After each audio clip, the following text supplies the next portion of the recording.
Vijayawada east convention లో అంబేద్కర్ 134వ జయంతి వేడుకలు నిర్వహించారు. ఈ ఉత్సవాలలో భాగంగా మేధస్సు సదస్సుకి కేంద్ర మంత్రి కిషన్ రెడ్డి, మంత్రి సత్యకుమార్ యాదవ్ హాజరయ్యారు. ఈ సందర్భంగా మంత్రి సత్యకుమార్ యాదవ్ ఒక నిబద్ధతకి చిరునామా కిషన్ రెడ్డి అని కొనియాడారు. అనంతరం అంబేద్కర్ ని అవమానించిన వ్యక్తులు ఎవరైనా ఉన్నారంటే అది కాంగ్రెసే అన్నారు. అంబేద్కర్ చరిత్ర తెలియకుండా కాంగ్రెస్ వ్యక్తులు మాట్లాడుతున్నారని ఆగ్రహం వ్యక్తం చేశారు.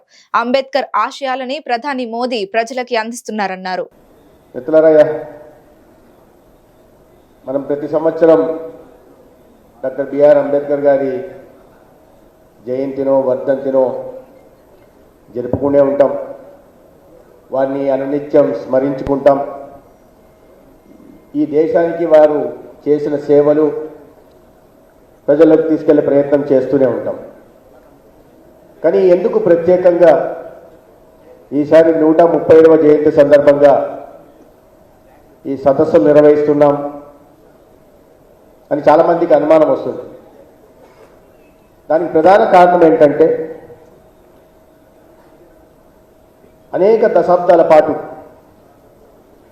డాక్టర్ బిఆర్ అంబేద్కర్ గారి సేవల్ని మరుగున పడేలాగా చేసి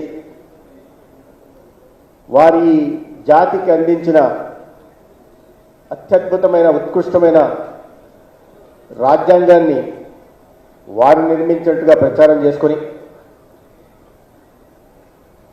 ఇవాళ అధికారం చెలాయించి పెత్తనం చెలాయించి అడుగడుగునా జీవించున్నప్పుడు మరణించిన తర్వాత కూడా డాక్టర్ బిఆర్ అంబేద్కర్ గారిని అవమానాలకు గురి చేసిన పార్టీ, ఆ కుటుంబం మళ్ళీ ఇవాళ అసత్య ప్రచారాలకు పాల్పడుతూ గత 11 సంవత్సరాల్లో ఈ దేశంలో ఒక అద్భుతమైన ప్రజారంజక పారదర్శక పాలన కొనసాగుతున్న నేపథ్యంలో ప్రజల జీవన ప్రమాణాలు పెరిగి పేదల జీవితాల్లో వెలుగులు నిండుతున్న తరుణంలో ఇవాళ ప్రపంచమంతా ఒక్కటై విశ్వ నాయకుడు ఎవరయ్యా అంటే నరేంద్ర మోడీ గారిని చూపిస్తున్న రోజుల్లో ఏ రకంలోనూ అభివృద్ధి కానీ సంక్షేమంలో కానీ లేదా విదేశాంగ నీతిలో కానీ ఇతరత్ర ఏ విషయంలో కూడా తప్పు పట్టడానికి విమర్శించడానికి ఒక్కటంటే ఒక్క అవకాశం లేక ఇవాళ అసత్య ప్రచారాన్ని నమ్ముకొని వాటినే విస్తృతంగా ప్రజల్లోకి తీసుకెళ్లే ప్రయత్నం కాంగ్రెస్ పార్టీతో అంటగాగిన అనేక ప్రాంతీయ పార్టీలు చేస్తూ ఉన్నాయి.